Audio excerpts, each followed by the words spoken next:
What's up, YouTube? Welcome back.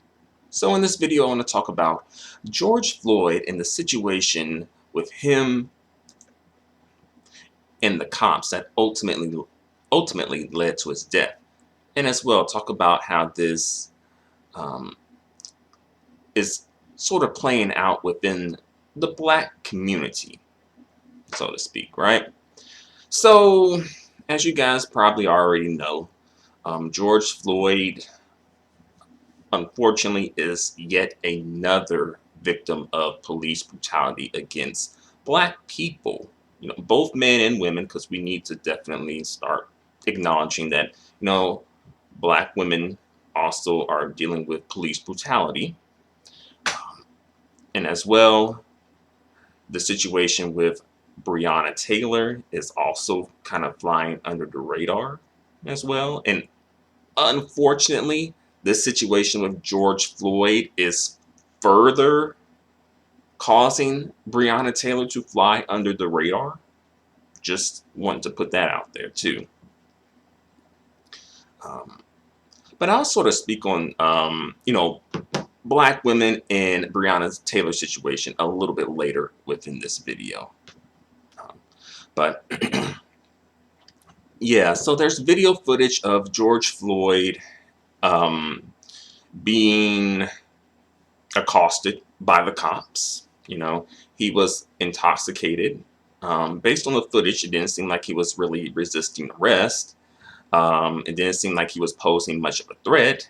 He was handcuffed. He was on the ground, but one police officer decided to put his knee on his throat, and I believe they had it there for at least 6 minutes, and he was saying that he couldn't breathe. And as well, I think like the paramedics wind up showing up at one point, and he still had his knee on his throat. Yeah, and those police officers have been fired, and I'm pretty sure they're going to be brought up on charges. But of course, that is developing as we speak. So that is a terrible situation. I, you know, definitely think that George Floyd and his family deserves justice. You know, when this situation happened, a former NBA player by the name of Steven Jackson uh, came through.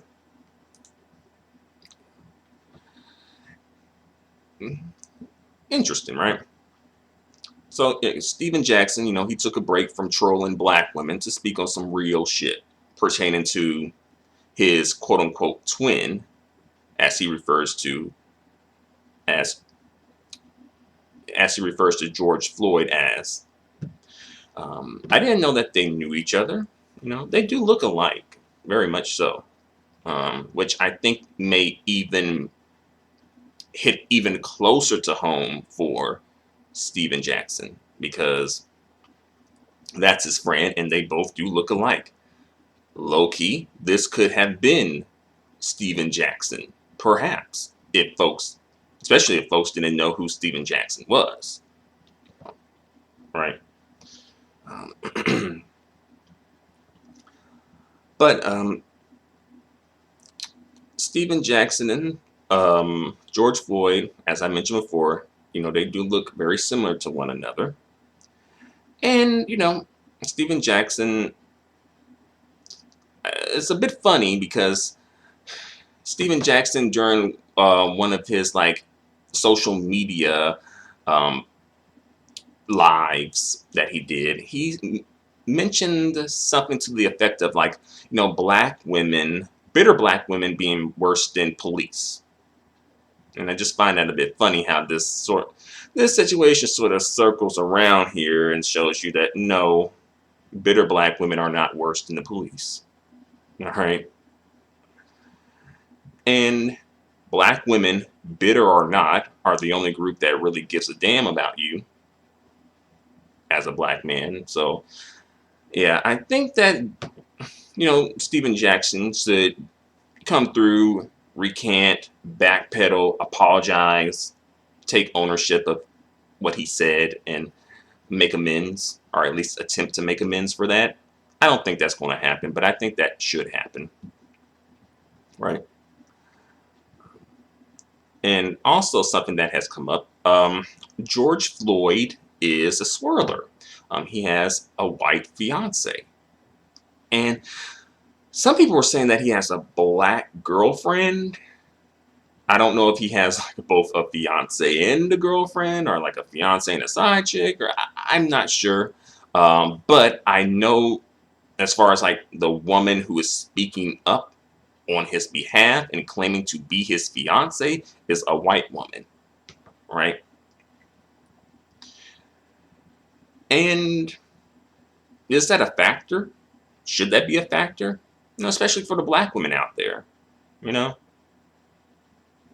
If it turns out that that black woman is a side chick, would that be a factor in any of this, as far as like maybe black women advocating or seeing George Floyd as being worthy of advocacy? I'm just wondering, you know. I'm not saying that black women can't have, you know, requirements and criteria when it comes to deciding who to advocate for and who not to advocate for, but I'm just wondering. That's all. But interestingly enough, his white fiance came through and she spoke, and low key, she stayed on her white people code, because she was saying like, oh, you know, George would want forgiveness. You know, that's what he would want, right? Basically, long story short, like, she ain't gonna be coming through with the fight the power shit, like, you know, the sister's gonna be coming through with, right? She's gonna be sitting back, being feminine, and staying on her white people code, right? And, you know, so much for all this desirability that, you know, a lot of these black dudes like to come through with, talking about they're the most desirable. And it's like, oh, well, that doesn't make a difference. Desirability doesn't mean advocacy. Well, and that's true. You know, that's true. But still, nevertheless, they ain't advocating. They don't feel the need to advocate. It's not worth them advocating for or getting off code with their people for, right? Notice that. So his white fiance is staying on code. And also something that came to mind when, you know, Steven Jackson came through. I was talking about, you know, his twin, you know, George and whatnot. And I was wondering, like, you know, George is a swirler. And I'm wondering, could he perhaps have similar sentiments about black women that Steven Jackson has? And if he does, it doesn't matter. Isn't it a factor, especially for black women out there? I know some black women to come through and just be like, you know, no, it's for the greater good. We got to advocate for him, even though he may not be the best black king ever. I understand. But then I know some black women are like, nah, they through with that. They dead in that. That's through. That's in the past now. You can't just go around advocating for any and every black dude out there, because it's just like, what do you get from it, you know? So then just putting that out there as well. And a lot of black people, well, a lot of people have been speaking about this, but especially a lot of black men, right? you know, um, LeBron James has spoken about this. You know, Steven Jackson, of course.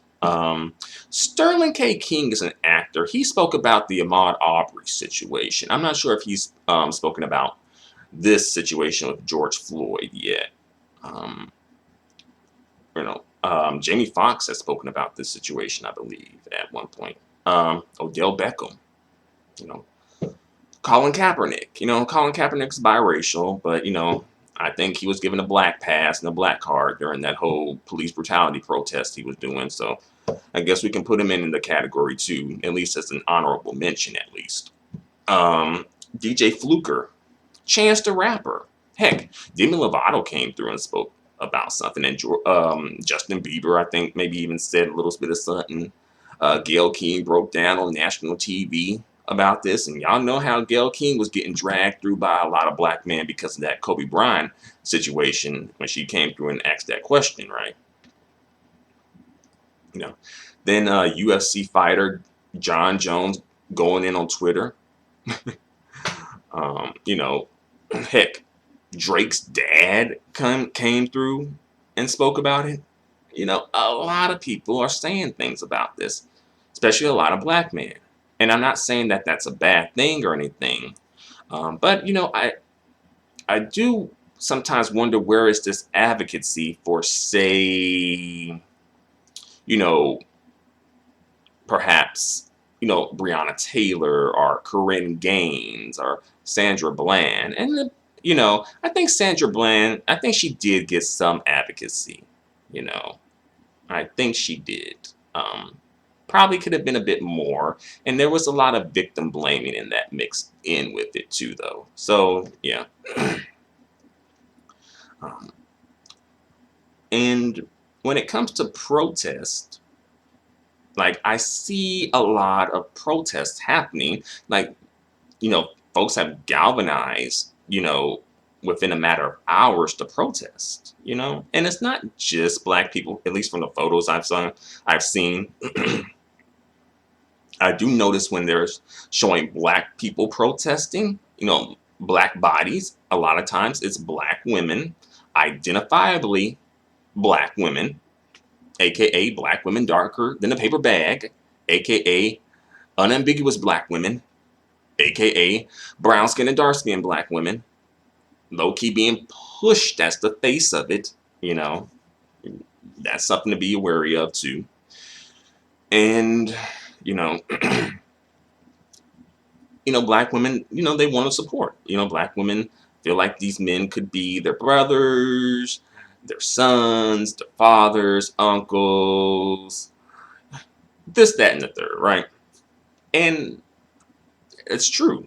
You know, this could have been one of their family members, you know. But when it comes to black women getting caught up in situations like this, I'm not sure if that same level of urgency and advocacy and concern is really there. You know, I hate to say it, but even when it comes to other black women advocating for black women, I don't even think the concern is as strong for some reason, right? And I suppose that may circle back to like a lot of black women being black male identified, right? So that may play a factor in all of this. But, you know, like, again, like the Breonna Taylor situation, like her situation seems to be flying under the radar. You know, her black boyfriend did try to help. He did shoot one of the cops for her, you know. So, you know, he can get a Black King trophy as an individual black man, I suppose. Even though that's what he was partially supposed to do, but I think I think he can get a Black King trophy for that, you know. But another thing that's been coming up during all of this is like something to the effect of like, oh, you know, it's open season on black men. And a lot of people say like, you know, black men are being targeted, black men, when it comes to this police brutality situation. And it's true, you know, that is a factor and that's true. I'm not saying that that's not true, but it's like, well, I think black women are kind of flying under the radar though. That's the thing, you know. A lot of people say, oh, heck, even women are saying it too. Like, oh, it's open season on black men, or like black men are being targeted and things like that.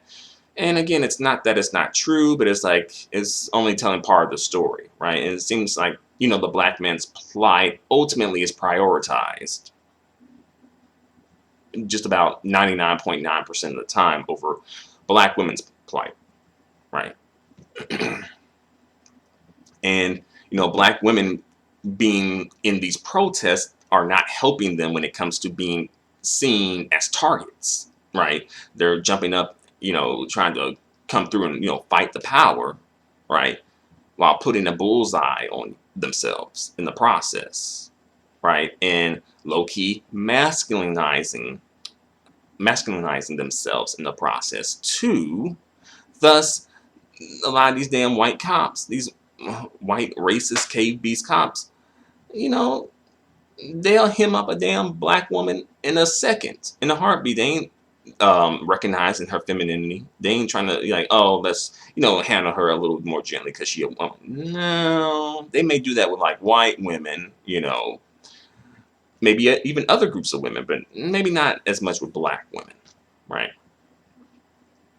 And also, please beware of like celebrities, because like many of these celebrities, they're following trends. And the same thing, I said the same thing when the whole Kobe Bryant situation came through and happened. Like a lot of people are just following trends. It's there. A lot of people are just speaking about this partially because it's trendy. I hate to say it. Folks just want to come through, um, get a little spotlight, a little shine, a little twinkle twinkle, and then keep it pushing. I'm not saying everybody, but there's a segment of people like that, right?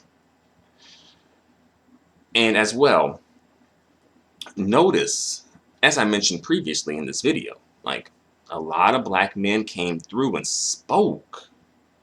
A lot of black men came through. And it's like, where have these black men been at, coming through and speaking, right? Because a lot of times you don't really see that, especially when it comes to black women in these type of situations. But even with black men in these situations, a lot of times you don't see that level of reaction, right? We've seen that previously with the Kobe Bryant situation, right? How a lot of black men came through and caping for Kobe Bryant, right? The divine basketball playing deity, right? But we also see it with this situation. And I think a lot of black men are coming through because I think partially maybe because like say like LeBron James and Ahmaud Arbery look alike, you know. Sterling K. Brown and Ahmaud Arbery will look alike, right? Stephen Jackson and George Floyd will look alike, right? So when it comes to some of these dudes, I'm thinking that part of the reason why they're advocating is because low-key, these police brutality victims could have been them. And they're advocating for themselves, right? I'm not sure if they're completely advocating for their fellow black man like that. Some, not all, right? Some of them are on that tip, not all of them. I'm just saying, right? And a lot of times I think black women come through thinking that this advocacy for black men will trickle down to them. And a lot of times it doesn't. A lot of times it does not trickle down to the black woman, right? And as well, I think quiet as it's kept, I think a lot of black women even live vicariously through black men. That's a whole nother video. But I really do think that is a thing, a factor. I really do think like a lot of black women get to a point where they do live vicariously through black men. You can kind of tell when it comes to like being, one, strongly black male identified, and two, taking things that happen to black men personally almost as if it's happened to them. And then it's often disguised under morality. Like, oh, we have to do this because it's the right thing to do. Again, another video for another day. All right. But notice a lot of these celebrities that are coming through, they're very careful with their words. They're very careful, right? They're making sure to phrase their phrases, or their social media posts and things like that, and what they say in a certain way. They're not going to be coming out just saying F white people, F the police, just being, very blunt and straight to the point. Not so much, because, these dudes, they got something to lose, They want to make sure they keep their situation intact, and they're not going to be, risking their situation, for this situation, And as well, I do think that black men should be leading the charge on this. I don't think that black women should be leading the charge on this. No shade to black women, but I think this is when we need some strong black masculinity that we hear so much about need to come through and do some strong black masculine things, right? To take care of some business, right? But we'll see what happens. And as well, a lot of people say that, well, protesting doesn't really do anything. It doesn't really amount to anything. Some people, and that is somewhat a slap to the face to the people who protest, especially to the black women who protest, right? And it's basically saying that what you provide and what you give is not really anything. It's not really anything of value. It's not anything that they appreciate. Again, just saying. One more thing I want to talk about right quick before I end this video is that whole situation that happened in Central Park with Amy Cooper and Christian Cooper. No relation. So Amy Cooper is a white woman. She was in Central Park with her dog, and her dog was not on its leash. And a black man came up to her and said that she needs to put her dog on a leash. She did not like that, and they proceeded to have an argument. Then it got to a point where she was like, I'm going to call the cops, and I'm going to say that an African-American man is threatening me. And she does. She calls the cops, and she says that an African-American man is threatening her and her dog while she's damn choking this poor dog in the process. And then she even hypes up the dramatics too and gets really dramatic with it and starts screaming and saying, please help me. This black man this African-American man is, coming after her, right? And ultimately, Amy winds up getting caught up in her lies. And really, she's kind of dumb because the dude was recording and she knew that he was recording. So I don't know why she would think that she should do that. Say what she's going to do, then do it. But that just goes to show you how privileged a lot of these white women feel and protected that a lot of these white women feel. And like, she knows what's up. She, where do you think she got that from? Like, oh, let me tell the cops that this is an African-American man and he's threatening me, right? Where did you think she got that from? Like, right? And so she wound up getting caught up in getting put on administrative leave. And then according to CNN, she's been fired now from her job or whatever she was doing. And now she's sorry and she's apologizing, although she never mentioned the guy's name in her apology. So, get out of here with that, right? But the dude, Christian Cooper, the black dude, is coming through saying like, well, first he was saying like, oh, he's not going to participate in his own dehumanization, which I can agree with and which I can get behind and support, definitely. But then he comes through saying that, oh, I think that her apology is sincere. I'm like, really? Then he's saying like, oh, don't threaten her. Don't send death threats to her. And, the same people who were upset about her calling the cops on me and getting me threatening me with the cops or threatening her.